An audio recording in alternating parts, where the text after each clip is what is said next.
A young man in Bani Israel, in the nation that came before Prophet sallallahu alaihi wasallam, used to commit every sin in the book. So much so that the people got really tired of him and the law of the land.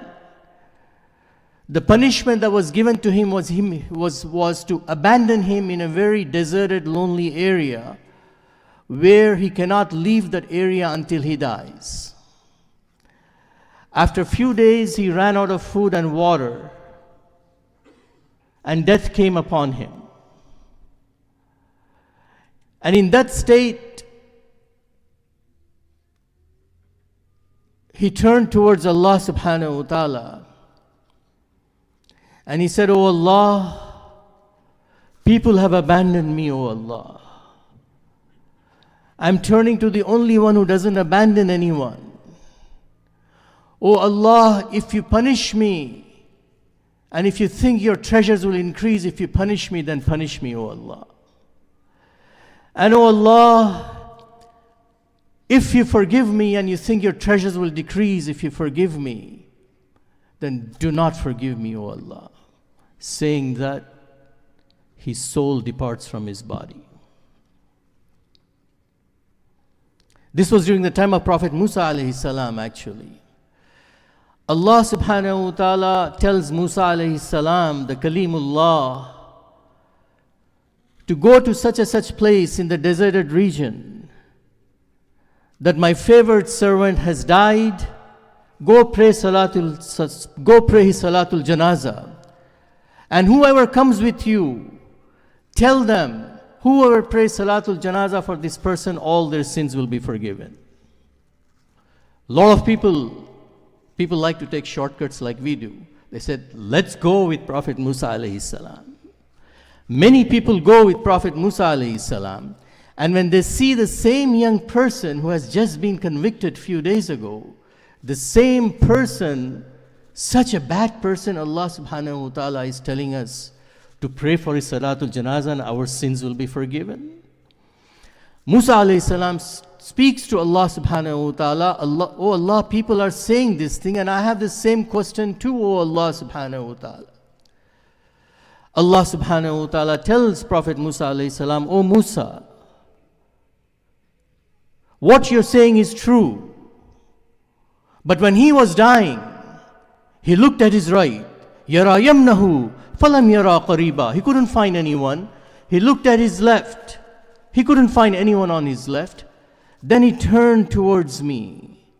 And he said, "Oh Allah, by punishing me, if my treasures increase, punish me, oh Allah. And if my treasures decrease, by forgiving me, forgiving him, don't forgive me, oh Allah." Oh Musa, he asked a very small dua of forgiveness of him. In our words, Allah subhanahu wa ta'ala saying he was a narrow-minded person.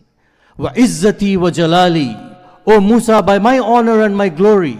At that time, if he had asked the forgiveness of the entire humanity, he had forgiven the entire humanity.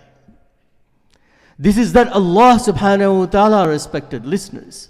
All we need to do is raise our hands to Allah subhanahu wa ta'ala. His mercy is above his anger, Allah himself says. Rasulullah sallallahu alaihi wasallam said, Allah subhanahu wa ta'ala has 100 mercies. 100 mercies of Allah subhanahu wa ta'ala. Out of those 100 mercies, Allah has sent only one mercy into this world. And through that mercy, a mother gives love to her children. Animals give love to the newly borns. All the love we see in this world and the kindness we see in this world is through that one mercy of Allah subhanahu wa ta'ala. And 99 mercies, Rasulullah sallallahu alaihi wasallam said, Allah subhanahu wa ta'ala has saved it for the day of judgment. Allah talks about Qarun in the Quran. When he slandered Prophet Musa alayhi salam of adultery, And Musa alayhi salam, Allah told Musa alayhi salam, "Oh Musa, ask me, I will punish him." Musa alayhi salam says, "Oh Allah, let the earth swallow him." The earth opens up, starts swallowing Qarun. Qarun screams, all his wealth sinking with him. He calls Musa alayhi salam, "Oh Musa, forgive me, O Musa." Earth opens up more. "Forgive me, O Musa." Earth opens up more. "Forgive me, O Musa." Earth swallows him. Allah subhanahu wa ta'ala tells Prophet Musa alayhi salam, "Ma afadhaka ya Musa." O Musa, how hard is your heart? He asked you forgiveness so many times, you didn't forgive him. If he had asked forgiveness to me one time, I would have forgiven him right away. Qarun, a man like Qarun.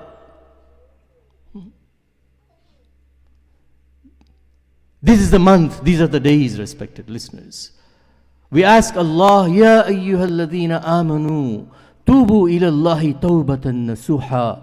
O you who believe, seek Allah's sincere repentance. Inna Allah yuhibbut tawabin wa yuhibbul mutatahhirin. Surely Allah loves those who seek repentance. Allah loves those who maintain chastity and purity. May Allah make us among those, respected listeners. قُلْ يَا عِبَادِيَ الَّذِينَ أَسْرَفُوا عَلَىٰ أَنفُسِهِمْ لَا تَقْنَطُوا مِنْ رَحْمَةِ اللَّهِ إِنَّ اللَّهَ يَغْفِرُ الذُّنُوبَ جَمِيعًا إِنَّهُ هُوَ الْغَفُورُ الرَّحِيمُ. Allah subhanahu wa ta'ala says, O Prophet of Allah, Allah mentions this in the Quran.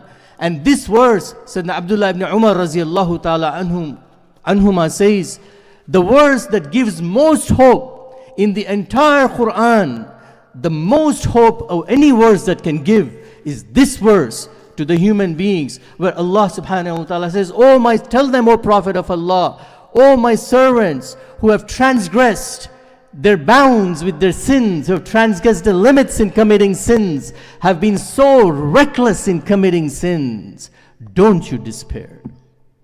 Don't you despair. Don't you give up hope in the soothing mercy of Allah subhanahu wa ta'ala, because Allah will forgive all your sins, because He is the most forgiving and merciful.